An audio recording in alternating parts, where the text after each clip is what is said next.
Man, I get to shoot the craziest, most amazing toys. Check these guys out. These are Boglins. Not sure if you're familiar with them. They originally were introduced in the 80s, the late 80s. They were created by artist, sculptor, storyteller Tim Clark. And he's closely involved with this re-release with Tri-Action Toys. They just had a super successful Kickstarter campaign, and they are coming back right now in 2021. I just love the packaging, how they resemble cages for these Boglins. Super creative when the storyline extends all the way into the packaging. Love it. Let's take a closer look. Okay, so let's take King Drool and free him from his cage. So just the cage bars basically just slide open, and he comes right on out like this. Yeah, there he is.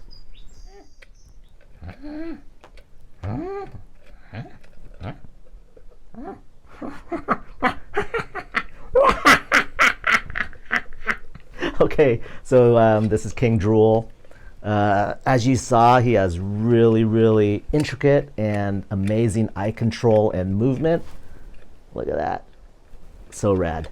He's got great elasticity in his mouth and his face to capture a variety of expressions, which really lends itself to using the imagination and storytelling.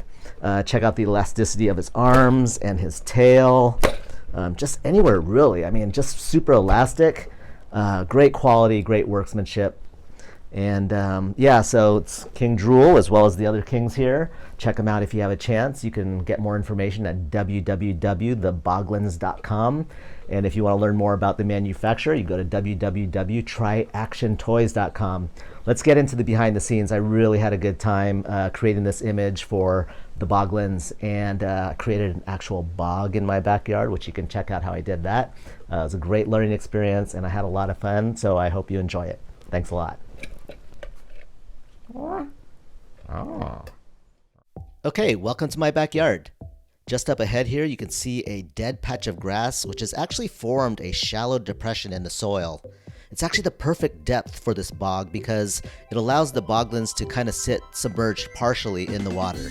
I know it doesn't look like much now, but just wait and see. And over here, we're coming up on my mini rock quarry. I just kind of come over here and pick and choose the various rocks and stones that I think will work perfectly for the scenes and sets that I create. And yeah, I do have a green thumb when it comes to plastic plants. So this is the last element that I needed to kind of just dress out the rest of the bog. And here's my Canon R6 sitting on top of my platypod tripod, which allows me to shoot really low to the ground. Coming up on the set, you can see I have the Boglins in position with the rocks and the plants that you saw earlier.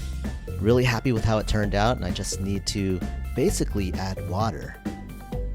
Here's kind of a bird's eye view to show you how I place some of the plants. You can see how I place them in various depths in the scene. And again, that really just kind of creates a nice depth within the image itself.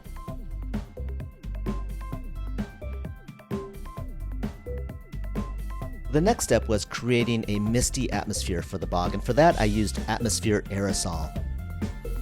I always use this product for when I want to create a misty, foggy, smoky, or cloudy atmosphere.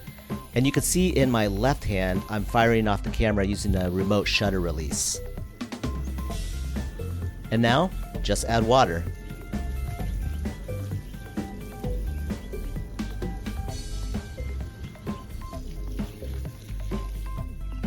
I really like creating dynamic splashes, and I'm just using a regular can of compressed air. You can see I'm taking quite a few photos, and that's because I want to make sure I have a lot of options to choose from later on. I consider these splashes almost like additional characters in the scene. They're so important to supporting and enhancing the story that I'm trying to tell. I hope you guys really enjoy this behind the scenes look at my process. Thanks for watching.